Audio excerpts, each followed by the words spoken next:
स्वागत है। मैं हूं चंद्रशेखर जोशी। इस कार्यक्रम में हम आपको इस वक्त की बड़ी अंतर्राष्ट्रीय खबरें बताते हैं, साथ ही दो बड़ी खबरों पर अपने विशेषज्ञ मेहमान के साथ चर्चा भी करते हैं। आज हम रूस यूक्रेन युद्ध पर, अंतर्राष्ट्रीय राजनीति और इजराइल हमास संकट के फिर बढ़ने पर चर्चा करेंगे। लेकिन आइए सबसे पहले आपको दिखाते हैं इस वक्त के अंतर्राष्ट्रीय headlines. British PM Keir Starmer ने यूक्रेन बैठक पर संसद को दी जानकारी। कहा, स्थायी शांति सुनिश्चित करने के लिए तैयार की जा रही है योजना की रूपरेखा। ब्रिटेन, फ्रांस की ओर से पेश प्रस्ताव पर अब तक सहमति नहीं।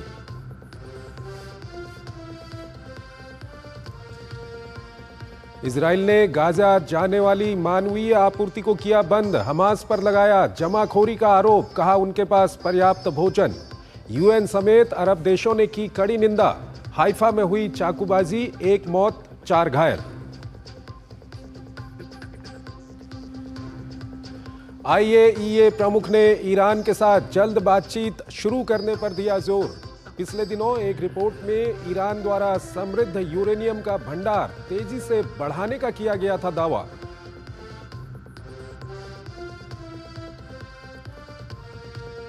जर्मनी के कार्निवल में सनकी चालक ने सड़क किनारे चलने वालों पर चढ़ाई कार, 1 की मौत, कई घायल। आतंकी हमले की आशंका से इनकार नहीं, 3 महीने में यह तीसरी घटना। ऑस्कर अवार्ड 2025 में अनोरा का दबदबा, जीते 5 पुरस्कार। द ब्रूटलिस्ट को मिले 3 अवार्ड। एड्रियन ब्रॉडी को बेस्ट एक्टर, जबकि मिकी मेडिसन को मिला बेस्ट एक्ट्रेस का अवार्ड।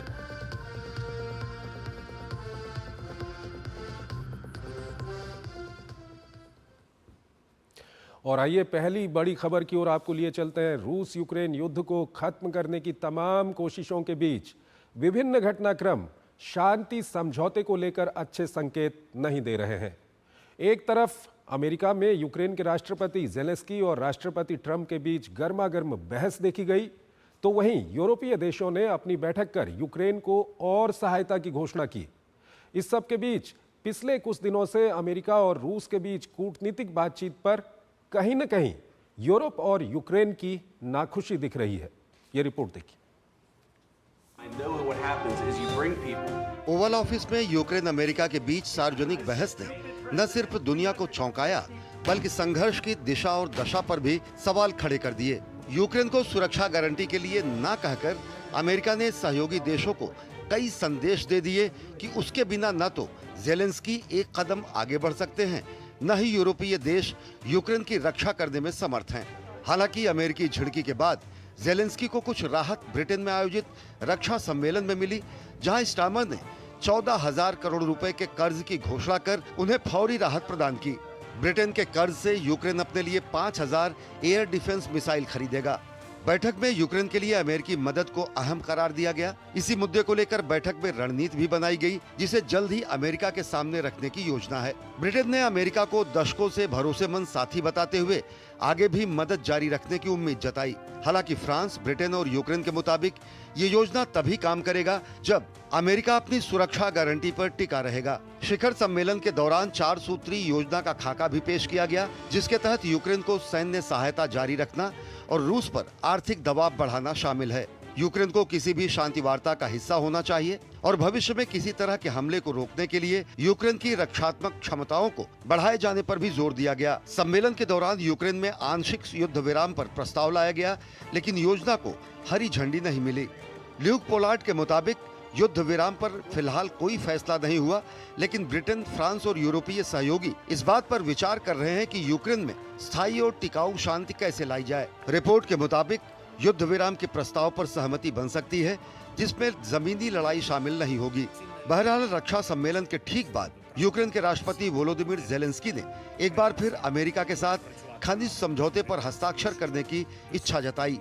जेलेंस्की ने कहा कि व्हाइट हाउस में हुई बहस का अमेरिका या यूक्रेन को नहीं, बल्कि रूसी राष्ट्रपति व्लादिमीर पुतिन को फायदा पहुंचा है। उन्होंने कहा कि संघर्ष में कीव अमेरिका की अहमियत को समझता है, इसलिए यूक्रेन शांति के लिए सुरक्षा की गारंटी मांग रहा है। बहरहाल क्रेमलिन ने ब्रिटेन के रक्षा सम्मेलन पर प्रतिक्रिया देते हुए कहा कि यूरोपीय देशों की मंशा सिर्फ संघर्ष को लंबा खींचने की है, जो निश्चित ही शांति योजना से संबंधित नहीं है, क्योंकि शांति के लिए रचनात्मक पहल की जरूरत होती है, जो जेलेंस्की के रुख से साबित नहीं होता। यूरोपीय देशों को चेतावनी देते हुए क्रेमलिन प्रवक्ता ने कहा कि अगर जब्त की हुई रूसी संपत्ति को यूक्रेन को सौंपने का प्रयास किया गया तो इसके गंभीर परिणाम हो सकते हैं। और इस खबर पर बात करने के लिए हमारे साथ जुड़ रहे हैं Anil Kumar Trigunayat, former senior diplomat हैं, विदेशी मामलों के जानकार हैं। अनिल जी, बहुत बहुत स्वागत है आपका हमारे इस कार्यक्रम में। अनिल जी, पिछले 3-4 दिन में जो कुछ हुआ है, व्हाइट हाउस में क्या हुआ, जेलेंस्की और ट्रंप के बीच में वहां पर क्या हुआ, वो सब ने देखा। उसके बाद लंदन में एक बैठक होती है यूरोपीय देशों की, और वहां पर कहीं ना कहीं यूरोप को और मदद देने की बात होती है। इस सब के बीच क्या कुछ लगता है आपको, जो पिछले कुछ दिनों में हमने देखा था कि एक उम्मीद जग रही थी कि रूस और यूक्रेन का जो युद्ध है वो अब खत्म हो जाएगा, ये जो कुछ हो रहा है इससे कहीं ना कहीं अब ये लग रहा है कि ये युद्ध और बढ़ सकता है। इस तरह के जो बयानात आ रहे हैं, इस तरह की जो मदद दी जा रही है यूक्रेन को, या अमेरिका की ओर से जिस तरह से यूक्रेन के लिए रुख है, क्या कुछ कहेंगे आप? देखिए जोशी जी, मेरा मानना यह है कि हम एक बहुत बड़ा एक चरण देख रहे हैं इंटरनेशनल अलाइनमेंट्स के अंदर। अभी तक ट्रांस अटलांटिक अलायंस जिसको कहते थे अमेरिका और यूरोप के बीच में, उसमें काफी दरार आ रही है ऐसा दिख रहा है। लेकिन अगर आप इसको एक तरह कंटिन्यूएशन में देखें तो जो जेलेंस्की और प्रेसिडेंट ट्रम्प या वाइस प्रेसिडेंट वांस के बीच हुआ, वो एक बड़ा इमेच्योर डिस्प्ले था। ये इस तरह के जो इम्पोर्टेंट मुद्दे होते हैं वो बिहाइंड द कॉरिडोर डिसाइड होते हैं। ये पब्लिक स्पैड नहीं हो सकती है, खासतौर से जब यूक्रेन पूरी तरह अमेरिका के ऊपर डिपेंडेंट है। तो उसका खामियाना मैं समझता हूँ उनको भुगतना पड़ेगा। जहाँ तक अमेरिका का सवाल है, तो अमेरिका अब इसमें आगे बढ़ने वाला नहीं है किसी भी तरह से, जब तक कि यूक्रेन पूरी तरह से चेंज अप्रोच लेकर के नहीं आता है। इस बीच में हमने देखा है कि देखिए जर्मनी में एक नए इलेक्शन हुए हैं, नया तरह का प्रेसिडेंट है वहाँ पर, और फ्रांस और यूके के जो हैं देश जो यूरोप को लीड करते हैं, उन्होंने अपना एक अलग से नज़रिया बनाया कि हमें यूरोप को स्ट्रॉन्ग करना है। और यूरोप को स्ट्रॉन्ग करने के लिए उनके इस वक्त में सबसे बड़ा मुद्दा जो है वो ये है कि किस तरह से यूक्रेन को भी, क्योंकि यूक्रेन भी यूरोपियन कंट्री है, वैसे तो रशिया भी एक अपने आप को यूरोपियन कंट्री मानता है और है भी यूरेशियन कंट्री। तो अमेरिका इस वक्त चाहता है कि किसी तरह से युद्ध हो, खत्म हो, और इसके लिए उनका पहले से चला आ रहा है। लेकिन यूरोपियन कंट्रीज जो हैं वो लगातार उसको सपोर्ट करना चाहते हैं और किस मुद्दों पर हो। लेकिन अभी मुझे लगता है जिस तरह के डिस्कशंस हुए हैं और अभी आगे ब्रसेल्स में भी होंगे, कि अमेरिकन सपोर्ट के बिना या इन्वॉल्वमेंट के बिना यूक्रेन की ना रक्षा हो सकती है, ना ही कुछ आगे बात बढ़ सकती है। सीज फायर के लिए मुझे लगता है कि सब कंट्रीज अब तैयार होंगे धीरे धीरे, और एक तरह से ये होगा कि यूरोपियन कंट्रीज बोलेंगे कि हम अगर आगे कोई झगड़ा होता है तो यूरोपियन कंट्री सिक्योरिटी प्रोवाइड करने की क्षमता रखने चाहते हैं। अमेरिका उसमें मैं नहीं समझता कि एक तरह अगर आर्बिटर होगा तो वो ये बात को आगे बढ़ाएगा। उसने पहले भी अनिल कहा जी, है सबके प्रेसिडेंट बीच ट्रंप ने। एक सवाल ये भी उठता है कि जो अमेरिका का रवैया है वो कहीं ना कहीं प्रेसिडेंट ट्रंप अभी हाल ही में जीत कर आए हैं, उन्होंने अपने लोगों से जो वादे किए हैं वो वादे पूरे करने हैं, तो इंटरनेशनल पोलाइटी से ज्यादा कहीं ना कहीं घरेलू राजनीति हावी नहीं हो रही है इस पर? देखिए, अब प्रेसिडेंट ट्रंप हमेशा से, मैं जहां तक समझता हूं कि वो युद्ध के खिलाफ है। बिजनेसमैन है, उनका ट्रांजैक्शन और डील मेकिंग उनका एक हॉबी भी है और एक प्रैक्टिस, उनके एक्सपर्टीज भी है।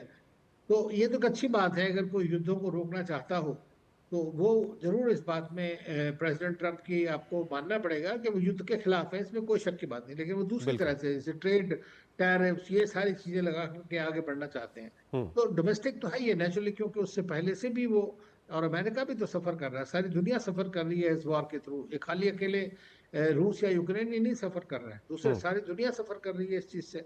तो वार, युद्ध को कभी ना कभी तो रोकना है। उसको रोकने के लिए कोई ताकत ऐसी बड़ी चाहिए जिसकी गारंटीज हो। आपको याद होगा रशिया में प्रेसिडेंट पुतिन ने प्रेसिडेंट बाइडेन से कहा था कि हमें आप एक गारंटी दीजिए कि ये नेटो में जेलेंस्की नहीं शामिल होंगे, यूक्रेन नहीं शामिल होगा। उन्होंने वो सिक्योरिटी गारंटी नहीं दी, तो युद्ध हम देख रहे हैं आज की डेट में। अब अगर किसी तरह से सिक्योरिटी गारंटी यूक्रेन मांगता है और उसको यूरोपियन कंट्रीज देते हैं और रशिया एग्री कर जाता है, तो मैं नहीं समझता कि उसमें इतनी समस्या आएगी। लेकिन अमेरिका इस वक्त में अगर अपना हाथ खींच लेता है तो बाकी सारे देश जो हैं वो मजबूर हैं इस बात के लिए कि किसी न किसी तरह की सीज फायर होगी। आने वाले दिनों में क्या कुछ होते हुए आप देखते हैं, क्योंकि एक तरफ तैयारी चल रही है प्रेसिडेंट ट्रंप और प्रेसिडेंट पुतिन की मुलाकात करवाने की, उसकी व्यवस्थाएं इस वक्त पे की जा रही हैं। दूसरी तरफ एक ये जो खनिज डील है ये भी काफ़ी महत्वपूर्ण है इसमें, और ज़ेलेंस्की का कहना है कि वो तैयार हैं खनिज डील करने के लिए। हालांकि उनका भी उसमें कुछ पक्ष है और शायद वो पक्ष अभी पूरा नहीं हुआ इस बार, और वो उसको पूरा करवाने की कोशिश करेंगे। तो आने वाले दिनों में किस ओर जाता हुआ देखते हैं आप? देखिए, जहां तक खनिज डील की बात है, वो प्रेसिडेंट ट्रंप ने चाहते थे, उसको एक तरह के बताना चाहते थे कि भाई हमने इतना खर्चा किया है तो हमें उसका कुछ फायदा मिलना चाहिए। लेकिन अब जो सुनने में आ रहा है कि उनका ये भी कहना है कि अब हम जो अगली सरकार आएगी उसी के साथ में हम खनिज डील साइन करेंगे। तो मुझे ये भी एक प्रेसिडेंट ट्रंप ने खुद भी कहा है कि भाई ही इज नॉट इलेक्टेड, तो ये बात भी एक बड़ा इसका मतलब है कि ज़ेलेंस्की पर्सनल फैक्टर में एक लीडर होने की वजह से उनकी पोजीशन भी थोड़ी खतरे में है इस वक्त में। दूसरी बात, जहां तक मैं समझता हूं कि अब यूरोपियंस के साथ फिर कंसल्टेशन होगा। आप देखेंगे कुछ आएंगे, वो प्रेजेंट करेंगे जो इनके प्रपोजल्स हैं। हालांकि अभी तो खुद ही एग्री नहीं कर पाए हैं, यूरोप खुद एक पेज पे नहीं है पूरी तरह से, ना ही वो इतने में सक्षम है कि पूरी तरह लड़ाई लड़ सके। तो मैं समझता हूं कि अभी थोड़े दिन और हमें वेट करना पड़ेगा और देखना पड़ेगा किस तरह से आगे बात बढ़ती है। अंतिम सवाल सर, संक्षेप में बताइएगा, व्लादिमीर पुतिन के लिए ये सिचुएशन क्या विन विन की सिचुएशन है? किस तरह की सिचुएशन है जो अभी क्रिएट हुई है? देखिए, व्लादिमीर पुतिन के लिए विन विन की सिर्फ इसलिए है खास तौर से कि रशिया और अमेरिका के बीच के जो संबंध हैं वो अब सुधर रहे हैं। अगर चाहे ये डील हो या ना हो, सीज फायर हो या ना हो, अमेरिका और रशिया के संबंध सुधरने शुरू हो गए हैं। उनकी एम्बेसीज दोबारा से पूरी तरह रीओपन हो रही हैं। आगे से ट्रेड और इनवाइट किया है उन्होंने अमेरिकन कंपनीज को। तो अगर वो सब खुल जाता है और जो सैंक्शंस इतनी बड़ी बड़ी लगी हुई हैं रशिया के ऊपर में वो खुल जाती, तो रशिया के लिए तो ठीक है। ठीक है सर। सर हमारे साथ बने रहिएगा, एक और खबर है उस पर अभी हम आपसे बातचीत करेंगे। यहाँ पे हमको एक छोटा सा ब्रेक लेना। जिन्होंने यूज किया है वो जानते हैं असली हींग का स्वाद। MDH सुपर हींग, शुद्धता का असली तड़का। MDH मेरी पसंद, मेरी पसंद, मेरी पसंद, मेरी पसंद, हमारी पसंद। हम सबकी पसंद। मजबूत देश का मजबूत सरिया हो गया steel. Muthoot finance gold loan सुनहरी सोच प्रोग्राम में आप सबका बहुत बहुत स्वागत है। कुछ लोगों से बातचीत करते हैं और उनसे हम पूछते हैं कि उनका सोना जो है लॉकर में सोने के अलावा और कुछ भी कर रहा है कि नहीं। बनर्जी दा, क्यों नाचो दादा? सर, मेरा सोना मेरा बेटा को लैपटॉप दिला रहा है। खूब भालो। हाँ मेहता जी, केम छो? अरे मजा माचो मोटा भाई, मेरा सोना मेरी फैक्ट्री में नई मशीन्स लगा रहा है। बहुत सारो है तो अपने सोने को काम पे लगाइए। आज ही कॉल कीजिए 1-800-313-1212 पर। आपके घर के खाने में रेस्टोरेंट जैसा स्वाद ले आए MDH का शाही पनीर मसाला। पनीर को क्या मस्त बना डाला।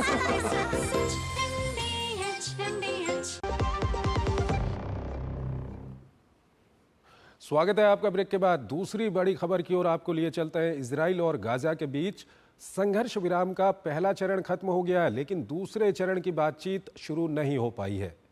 इजराइल की ओर से एक अस्थायी संघर्ष विराम का प्रस्ताव रखा गया है, लेकिन हमास को यह स्वीकार नहीं है। इस सब के बीच एक बार फिर गाजा में इजराइल के सैन्य अभियान का खतरा मंडरा रहा है। यह रिपोर्ट देखिए।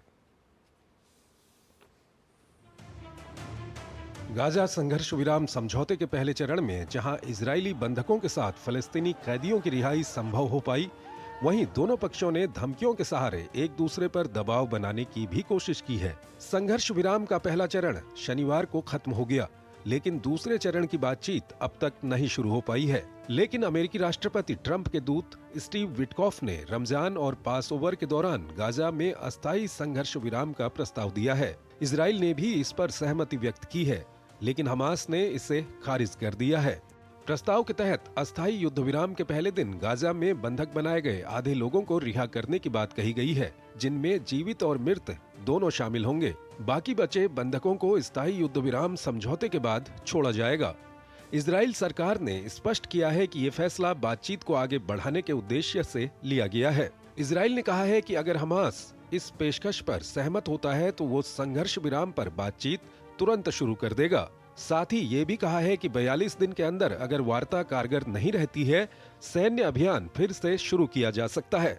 हालांकि हमास ने संघर्ष विराम के पहले चरण के विस्तार से इनकार कर दिया है। उसका कहना है कि पूर्व में हुए समझौते की शर्तों का पालन किया जाए। हमास पर दबाव बढ़ाने के लिए इजराइल ने गाजा में मानवीय सहायता की आपूर्ति रोक दी। हमास ने इजराइल पर समझौते को पटरी से उतारने की कोशिश करने का आरोप लगाया और कहा कि सहायता बंद करने का उसका फैसला जबरन वसूली का घटिया हथकंडा, युद्ध अपराध और संघर्ष विराम समझौते पर हमला है। दोनों पक्षों के बीच अभी दूसरे चरण पर बातचीत होनी बाकी है, जिसमें इजराइल द्वारा अपनी सेना वापस बुलाने और स्थायी युद्ध विराम के बदले में हमास दर्जनों शेष बंधकों को रिहा करेगा। गाजा में सहायता आपूर्ति को बंद किए जाने पर अरब देशों ने इसकी निंदा की है। वहीं संयुक्त राष्ट्र इजराइल के इस कदम को खतरनाक करार देते हुए आपूर्ति को तुरंत बहाल किए जाने की मांग कर रहा है। उधर मंगलवार को गाजा पर आपातकालीन अरब शिखर सम्मेलन का आयोजन होने जा रहा है। बैठक में गाजा के पुनर्निर्माण पर मिस्र द्वारा तैयार की गई योजना को पेश किए जाने की संभावना है। इस बीच इजराइल के शहर हाइफा में चाकूबाजी की घटना में एक व्यक्ति की मौत हो गई, जबकि 4 लोग घायल हो गए हैं।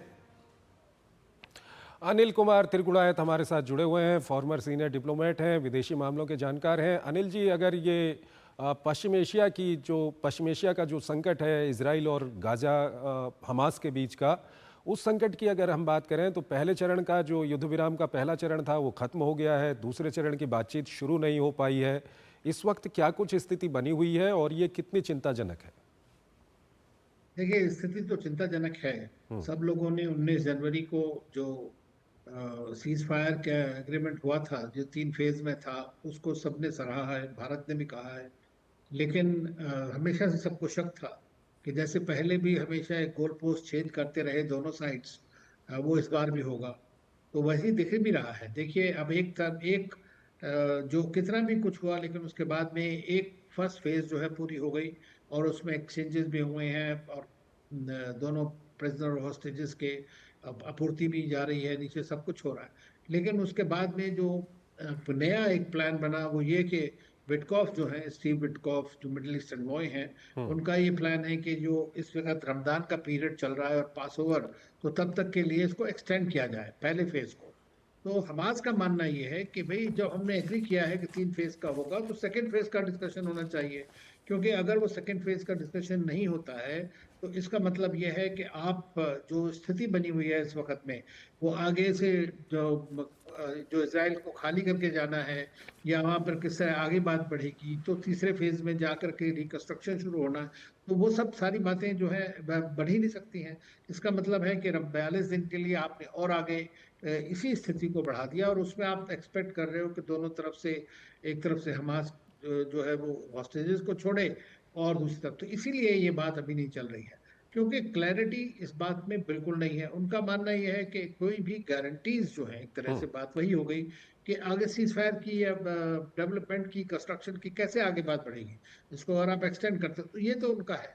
दूसरी तरफ रही इजराइल की बात, तो इजराइल का मानना है कि वो भी इनको एक्यूज करते हैं हमास को कि ये बार बार जो है फिर से अपने आप को बढ़ा रहे हैं, जितना टाइम उनको मिल रहा है उतने में खुद को स्ट्रेंथन कर रहे हैं, क्योंकि इजराइल की स्ट्रेटजी हर तरह से यही है, किसी तरह से हमास को इतना या तो खत्म कर दिया जाए पूरी तरह से या बिल्कुल इस तरह से इनइफेक्टिव कर दिया जाए। तो वो एक सिचुएशन बनी हुई है, इसलिए खतरनाक है क्योंकि कभी भी इस तरह युद्ध छिड़ सकता है। और अगर दोनों पक्षों का रुख इसी तरह का रुख रहता है दोनों पक्षों का, तो क्या इजराइल एक बार फिर गाजा के अंदर में अपना सैन्य अभियान शुरू कर सकता है? हाँ, देखिए, अगर युद्ध होता है तो इजराइल पूरी तरह ऑल आउट ही जाता है हर बार। ऐसा तो कभी नहीं हुआ है, क्योंकि अगर उनको अभी अपने अचीवमेंट ऑब्जेक्टिव करना है, जैसे मान लीजिए गाजा को पूरी तरह कंट्रोल में करना हो, या उनको वहां पे जो हमास के लीडर बचे खुचे हैं उनको भी खत्म करना हो, या जो भी उनका ऑब्जेक्टिव रहा होगा, क्योंकि शांति और सुरक्षा तो हो नहीं सकती, ना इजराइल की हो सकती है जब तक कि पैलेस्टाइन का इशू सॉल्व नहीं होता है। ये चाहे इस वक्त सीज फायर हो जाए, लेकिन पूरी तरह शांति स्थापित नहीं हो सकती है, क्योंकि मेन मुद्दा जो है उसके ऊपर तो बात ही नहीं कर रहा है कोई। इस वक्त खाली इंटरनेट सीज फायर्स हो रही हैं, एक्सचेंजेस हो रहे, हॉस्टेजेस छोड़ दो, प्रिजनर एक्सचेंज कर दो, तो मेन मुद्दे के ऊपर तो कोई बात नहीं कर रहा है। तो ये एक समस्या जो है, जब तक उसको नहीं देखेंगे तब तक मैं समझता हूँ कि बार बार इस तरह की घटनाएं घटती रहेंगी और इनसिक्योरिटी बढ़ती रहेगी। अनिल जी, सबके बीच एक नया डेवलपमेंट ये हुआ है कि वहाँ पर अरब देशों की एक बैठक होने वाली है। जो ट्रंप का रिवियरा प्लान था, उस प्लान का कोई विकल्प ढूंढने के लिए, तो उसमें कहा यह जा रहा है कि इजिप्ट का जो प्लान है उसको वहाँ पर रखा जाएगा। और इजिप्ट का प्लान अभी तक जो मीडिया में सामने आया है उसमें ये कहा जा रहा है कि हमास को बिल्कुल दरकिनार कर दिया जाएगा और वहाँ पर अरब देश और पश्चिमी देश मिलकर वहाँ पर अपना नियंत्रण करेंगे और उसके बाद आगे की कार्रवाई वहाँ पर होगी। तो इस तरह का अगर प्लान आता है तो क्या कुछ आप कहेंगे? देखिए, प्लान को एक्सेप्ट करना पड़ेगा 3 लोगों को। एक तो हमास को मानना पड़ेगा, और हमास इजिप्ट के प्लान के फेवर में है, जिसको कहते हैं सोशल कमिटीज। एक तरह से कोई पावर वैसे नहीं होगा कोई, लेकिन अरब कंट्रीज का उसमें सुपरविजन रहेगा पूरा, ताकि कोई ऐसी चीज ना हो जो कि इजराइल के खिलाफ हो या टेरर अटैक दोबारा से हो। तो दूसरा चीज है, इजराइल को एग्री करना पड़ेगा, क्योंकि इजराइल पीएलओ का भी नहीं चाहता। ये नहीं चाहता है कि जो पैलेस्टीन अथॉरिटी है वो भी वहाँ कंट्रोल करे। तो ना वो हमास को चाहते हैं, ना वो पैलेस्टीन अथॉरिटी को चाहते हैं वहाँ पर।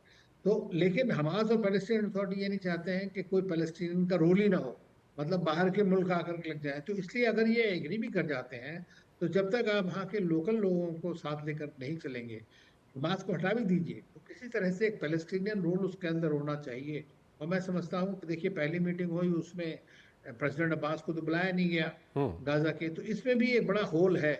तो मानने की बात यह है कि कौन कौन उसको मानेगा, लेकिन चूंकि अभी हमास के ऊपर कतार का और इजिप्ट का काफ़ी कंट्रोल भी है एक तरह से, और दबदबा भी है, तो हो सकता है कि वो हमास को तैयार कर लें इसमें। और हमास ने कहा भी है कि जो इजिप्ट का प्लान है वो काफ़ी हद तक उनको एक्सेप्टेबल है, प्रोवाइडेड वहाँ सीज फायर हो और इजराइल पूरी तरह से बाहर इजरायली फोर्सेस चली जाए। तो ये एक इम्पोर्टेंट है, कल पता लगेगा किस तरह से होता है। अनिल जी, एक सवाल और यहाँ पर उठता है कि हमास को हम देख रहे हैं कि पिछले 2-3 दिन से हमास की जो भाषा है वो काफ़ी कड़ी हो गई है। तो इतने दिनों का जो वक्त मिला था, कहीं हमास को रीग्रुपिंग का फ़ायदा तो नहीं मिला है इस वक्त पे? नहीं, बिल्कुल वो तो करते रहेंगे। देखिए, उन हमास का जो अप्रोच है वो सीधा है कि वो इजराइल को एक स्टेट के रूप में नहीं मानते, उसके एग्जिस्टेंस को एक्नॉलेज नहीं करते, वो ख़त्म करना चाहते हैं इजराइल को। तो यही एक इजराइल के लिए भी सबसे बड़ी समस्या है यहाँ पर हमास के साथ, जहाँ तक बात है। दूसरी चीज़ ये है कि वो हर तरह से, क्योंकि जितने भी इस तरह के नॉन स्टेट एक्टर्स हैं, इनका बड़ा एक ग्लोबल सिंडिकेट होता है, तो कहीं ना कहीं से वो अपने आर्म्स एम्युनिशन, अपना सपोर्ट, ये सब मिल जाता है। लेकिन उस सब के बावजूद एक बड़ी बात ये है कि आपको ये देखना पड़ेगा कि असली मुद्दा क्या है। असली मुद्दा तो ये है कि पैलेस्टीनियन एक स्टेट है और वो आज तक नहीं बन पाई है। तो इसीलिए वो उसके खिलाफ, उसके चारों तरफ घूम करके अपने लिए सपोर्ट को पैदा कर देते हैं, और वो ये कहते हैं कि अगर हम ही हैं जो आपको बचा रहे हैं, आज तक स्टेट के नाम पे लड़ रहे हैं। तो ये एक बड़ी समस्या है, और उसके लिए मैं सोचता हूँ, जैसा भारत कहता है कि डायलॉग, डिप्लोमेसी और दोनों तरह के, दोनों के बीच मुलाकात हो, पैलेस्टाइन के बीच में भी, और जो मुल्क है इस कंडीशन में फैसिलिटेट करने के, और अमेरिका खास तौर से, तो उनको अपना पूरा रोल निभाना चाहिए, ताकि एक तरह शांति और व्यवस्था वहाँ बने किसी तरह की। यानी कि आप आशा कर रहे हैं कि आने वाले 2-3 दिन में कुछ बातचीत होगी, जो दूसरा चरण है वो कहीं ना कहीं शुरू हो सकता है? देखिए, आशा तो जरूर है, लेकिन जिस तरह के इनका ट्रस्ट डेफिसिट है दोनों साइड्स के बीच में, और जिस तरह के एक दूसरे के खिलाफत पूरी तरह से है, तो उसमें ये चीज बड़ी नाजुक स्थिति में है, कभी भी टूट सकती है। ये एक सबसे बड़ी समस्या है। ठीक है, बहुत बहुत शुक्रिया सर, आपका बहुत बहुत शुक्रिया हमारे इस कार्यक्रम में जुड़ने के लिए, और दोनों ही विषयों पर अपना काफ़ी महत्वपूर्ण विश्लेषण हमारे दर्शकों के सामने रखने के लिए। और इसी के साथ अंतर्राष्ट्रीय खबरों के हमारे इस कार्यक्रम को हम यहीं पर ख़त्म करेंगे, लेकिन जाते जाते आपको छोड़ जाते हैं आज की कुछ और प्रमुख अंतर्राष्ट्रीय खबरों के साथ। आप इन खबरों को देखिए और हमारी पूरी टीम को इजाज़त दीजिए। नमस्कार। पाकिस्तान और अफगानिस्तान के बीच तोरखाम क्रॉसिंग को लेकर तनाव बढ़ा हुआ है। पाकिस्तान द्वारा अफगानिस्तान की ओर से यहां नई सीमा चौकी बनाने के कारण तनाव शुरू हुआ।